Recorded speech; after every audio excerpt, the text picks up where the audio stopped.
If you're a heavy drinker or an alcoholic, I once heard life as an alcoholic described like this. It's not just difficult. It's a 24-hour war. That's so apt. Because when you're in active addiction, you're fighting it every minute of the day. Because you can't cope with normal life. You can't function at work. You can't function as a human being, and not a good human being anyway. Then it'll take over your life completely, as I've said before, destroy you. That's what it's going to do if you keep on drinking. 24-hour war. That's what it is. It's an incredible way to describe it. It's the best way I can think of describing it, to be honest with you. As you start out drinking, becomes, have a few beers, all this sort of thing. No one ever questions this, having a few beers, do they? Oh, it'd be all right, he's just had a few beers. If you were having a few shots of heroin or a few sniffs of cocaine, people wouldn't say he's just having a few sniffs of cocaine, he'd be all right. He's just having a few beers. It's acceptable, isn't it? Even though it can kill you in the end. And it's so socially acceptable. It's getting worse, actually, to be honest with you. The alcohol-related disease or liver disease deaths and alcohol-related deaths are just through the roof in the UK. Now, what I mean by 24-hour war is every day when you become an addict is a fight for survival, because you've still got to get on with life, haven't you? You've still got to live, you've still got to eat, you've still got to go to work, you've still got to make some money, you've got to pay the bills. Do all of these things, and that as an addict is very, very difficult. And another thing about alcohol is it's the only thing, when you give it up, people question you. People are actually annoyed with you. Why did you give alcohol? You're going to be a bore. You'll not be able to enjoy yourself. You can't do this. You're going to get bored sick. Well, if you've given up another drug, or you had an illness and you recovered from it, people say, oh, well done. Very few people say, well done, when you stop drinking. All they do is question why. Why don't you drink? Why don't you drink? So this war starts when you're young, because as soon as you start drinking, it becomes a habit. And a habit then later on in life will become an addiction. Some people get addicted much earlier in life. The mean age, I think, is about 35, 40 when people start to drink heavily. I think that's what happened to me anyway. The people I know that have been in similar situations to me, they got by when they were young because they were younger and fitter, and they managed to scrape by. They weren't maybe drinking as much, didn't have as much money, all this sort of thing. But it becomes a war when you start to fight the withdrawals. And even if you had just 2 or 3 pints, you still feel a bit groggy, don't you? You still feel a bit under the weather. Most of the people that drink that I know now, I haven't had a cold for 5 years since I stopped drinking. But they're all got sniffles, colds, don't feel well, a little bit emaciated sometimes.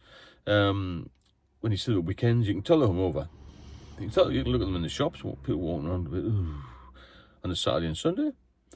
And most of the bank holidays in the UK are spent just as an excuse to drink more, aren't they?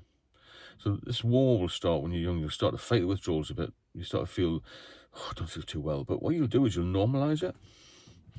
And everything's normalised, isn't it? It's normal to have a bit of a hangover. Oh, you must have had a rough night. All of these things we just take for granted. We think, oh, I'd be all right. There's a pub open next door. I have a hair of the dog. And these get worse and worse and worse, you see. That's the problem.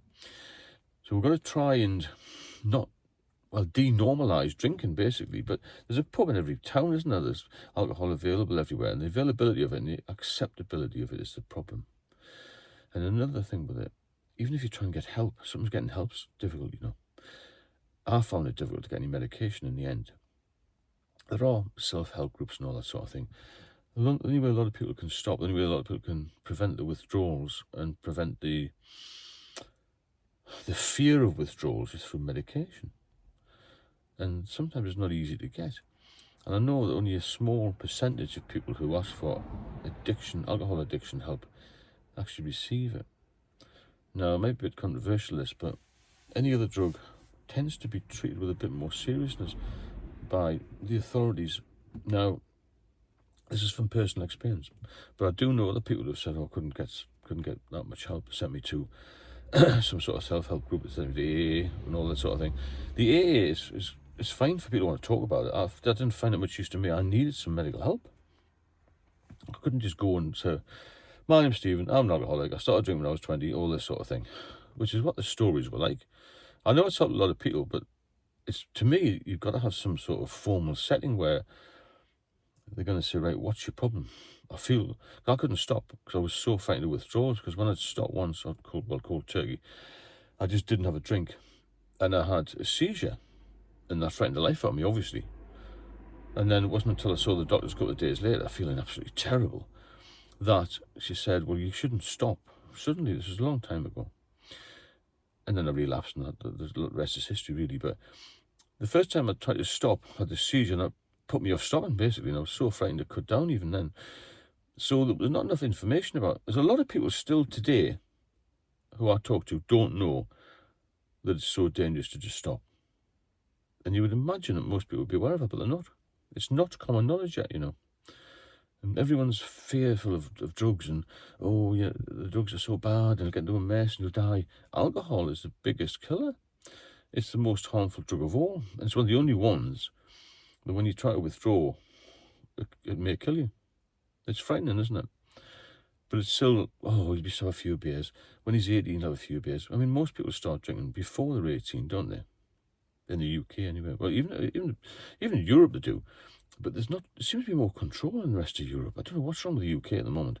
Or maybe it has been for the last 50 years. Because when I was a teenager, even the police took a blind eye. We used to drink in this little pub called the Red Bull, which is no longer there, in Morpeth in Northumberland. When about 14, 15, I used to hang around with a few rugby lads, all the same age, but we looked a bit older than we were. I don't know what it was. We're sitting in the corner one night, not causing any problems, just have 2 or 3 beers, game of pool and whatever. And 2 policemen walked in. And we sat there, just froze, basically. They didn't bother, I think they had another drink themselves. I mean, this is going back 45 years now. It's a long time ago. But it was very acceptable then, just for people to, oh, just leave him alone. He's 15, he's 16, he's not causing any trouble. Have a couple of drinks. But it can lead on to much more serious things. Things like crime and whatnot. And I think most families in the UK, everyone I've spoken to, has a family member or they'll know somebody who's been affected by alcohol, whether it be drink drive or through crime or some other incident, or they've been ill with it, or they're struggling with it, or they've stopped and they've relapsed, or they've died of it. I spoke to somebody the other day whose father had a liver transplant, and he drank again. Obviously died. All these sort of things are normalised. Most other diseases, illnesses, accidents, all this sort of thing, get a lot more care. If this is my view again, by the doctors and, by the authorities than alcoholics do. If you go to a doctor and say you've got, a pain or something wrong with your foot or your leg, normally you get referred to somebody, don't you? The help that I got when I got refused diazepam was go to one of these self-help groups, which didn't do me any good at all. So I think there's got to be a focus shift on this, personally. So the war you've got the war against yourself, you've got a war against people who are trying to tell you to stop drinking, cut down, people who care about you, just functioning as a normal human being is difficult with alcohol. Because once it gets a grip, then its grip's firmer on you than you have on it, unfortunately, and it's hard to get off it. So focus on where you are at the moment. Let me know how far you're into this addiction, and I'll try and help you get off it, because you've got to stop. Because if you don't stop, it'll just spiral out of control. That's what's going to happen. And as I said before, it's so socially acceptable. People say, oh, they'll have a year off, and then somebody will say, oh, go to have one. Well, when you have that one, it's going to lead to more, isn't it? And the more you relapse, the worse it's going to get over time. So be mindful of that. If you have any questions, then drop me a line. I've got an ebook out as well. The link is in the description. And that was compiled to help people. It's only $5.99. It's just a document which will probably help you to refer to it. You refer back to it anyway. And subscribe and share the videos, and let's get on the sober track. I'll speak to you soon.